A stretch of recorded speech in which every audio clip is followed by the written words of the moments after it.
Assalamualaikum warahmatullahi wabarakatuh. Perkenalkan, kami dari kelompok 1 akan mempresentasikan mengenai konsep ilmu pengetahuan sosial. Di sini anggotanya ada saya, Silviana. Saya Ika Wijayanti. Dan saya Siti Asia. Adapun materi presentasinya sebagai berikut.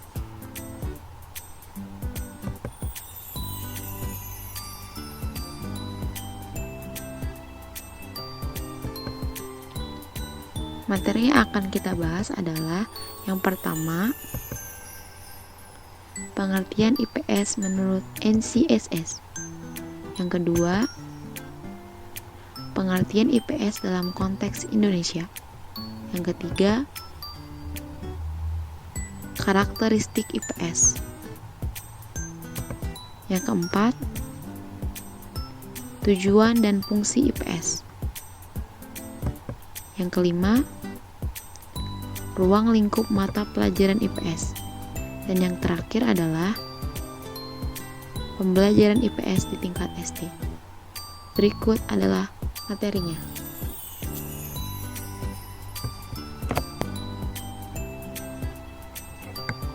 IPS menurut NCSS.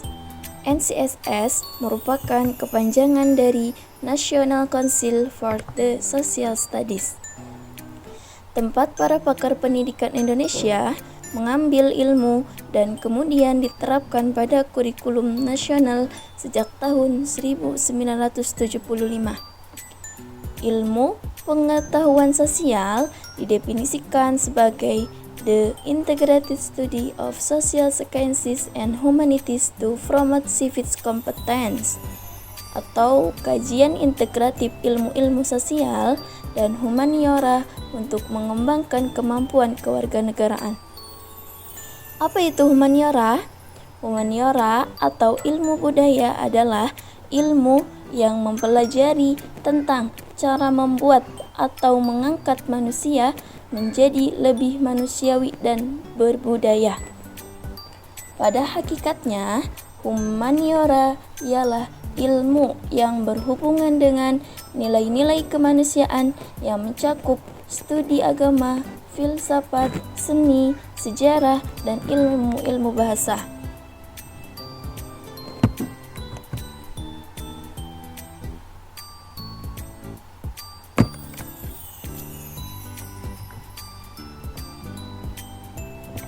Selanjutnya ialah pengertian IPS dalam konteks Indonesia.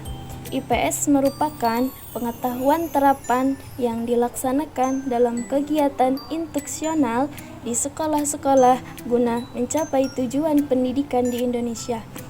IPS dalam konteks Indonesia yang dirumuskan atas dasar realita dan fenomena sosial di Indonesia yang mewujudkan satu pendekatan interdisipliner dari aspek dan cabang-cabang ilmu sosial, antara lain sosiologi, sejarah, geografi, ekonomi, politik, hukum, dan budaya.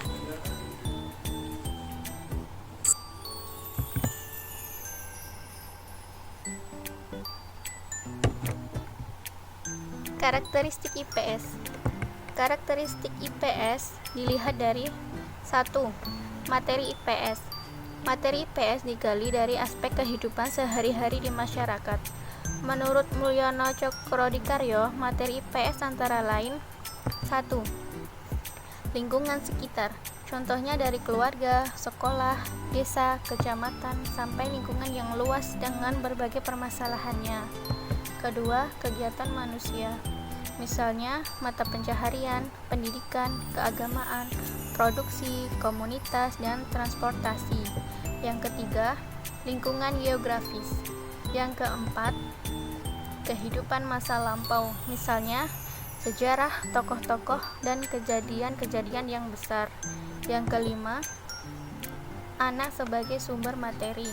Anak sebagai sumber materi meliputi berbagai segi dari makanan, pakaian, permainan, dan keluarga.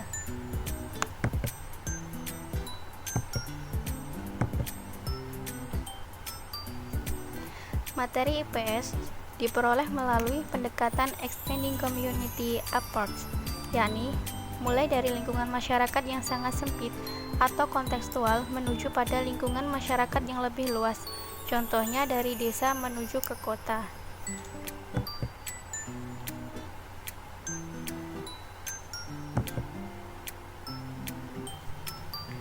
2. Strategi penyampaian pengajaran IPS. Strategi penyampaian IPS sebagian besar didasarkan pada suatu tradisi, yaitu materi disusun dalam urutan anak, keluarga, masyarakat atau tetangga, kota, region, negara, dan dunia, serta melihat keserasian anak dalam bersekolah. Materi selanjutnya, tujuan dan fungsi IPS. Tujuan pembelajaran IPS: 1. Pengembangan kemampuan intelektual siswa. Misalnya, kemampuan berpikir yang logis, analisis, kreatif, dan inovatif. Yang kedua, pengembangan kemampuan dan rasa tanggung jawab sebagai anggota masyarakat dan bangsa. Contohnya, memelihara rasa persatuan dan kesatuan, memelihara ketertiban dan keamanan masyarakat. Ketiga, pengembangan diri siswa sebagai pribadi, motivasi untuk mengetahui, berimajinasi, minat belajar, kemampuan merumuskan masalah, dan lainnya. Fungsi pembelajaran IPS: 1. Agar peserta didik dapat mensistematiskan bahan dan informasi. 2. Agar peserta didik dapat lebih peka dan tanggap terhadap berbagai masalah sosial secara rasional dan bertanggung jawab. Yang ketiga, agar peserta didik dapat mempertinggi rasa toleransi dan persaudaraan di lingkungan sendiri dan antar manusia.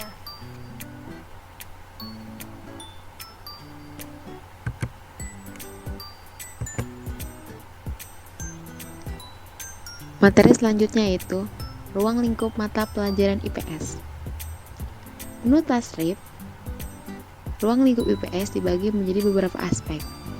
Yang pertama, ditinjau dari ruang lingkup hubungan, yaitu mencakup hubungan sosial, hubungan ekonomi, hubungan psikologi, hubungan budaya, hubungan sejarah, hubungan geografi, dan hubungan politik. Kemudian yang kedua, ditinjau dari segi kelompoknya, yaitu dapat berupa keluarga, rukun tetangga, kampung, warga desa, organisasi masyarakat, dan bangsa. Kemudian yang ketiga, ditinjau dari tingkatannya, dapat meliputi tingkat lokal, regional, dan global. Dan kemudian yang terakhir, ditinjau dari lingkup interaksi, dapat berupa kebudayaan, politik, dan ekonomi. Nah, sehingga ruang lingkup tersebut dapat kita simpulkan bahwa mata pelajaran IPS meliputi aspek-aspek sebagai berikut. Yang pertama itu manusia, tempat, dan lingkungan. Yang kedua, waktu, berkelanjutan, dan perubahan. Yang ketiga, sistem sosial dan budaya. Yang keempat, perilaku ekonomi dan kesejahteraan. Dan yang kelima adalah IPS SD sebagai pendidikan global atau global education, yang dimana siswa diajarkan akan kebinekaan bangsa, peradaban, terbukanya komunikasi, dan transformasi antar bangsa di dunia.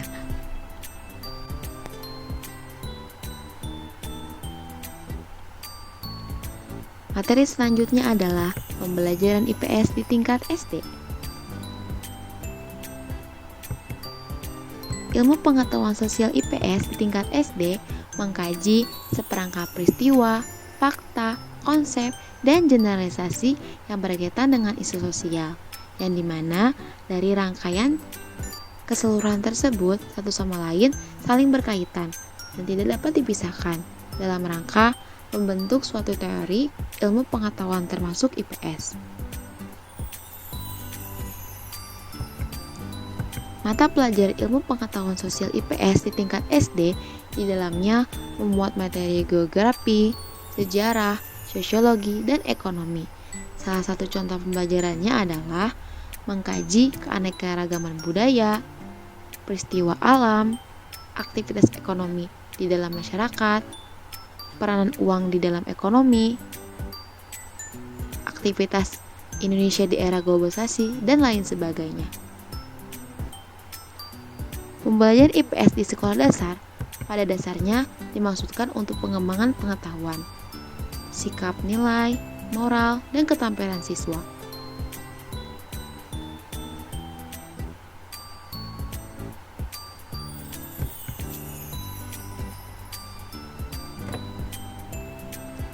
Sekian presentasi dari kelompok kami. Mohon maaf apabila ada kesalahan. Wabillahi taufiq wal hidayah. Wassalamualaikum warahmatullahi wabarakatuh.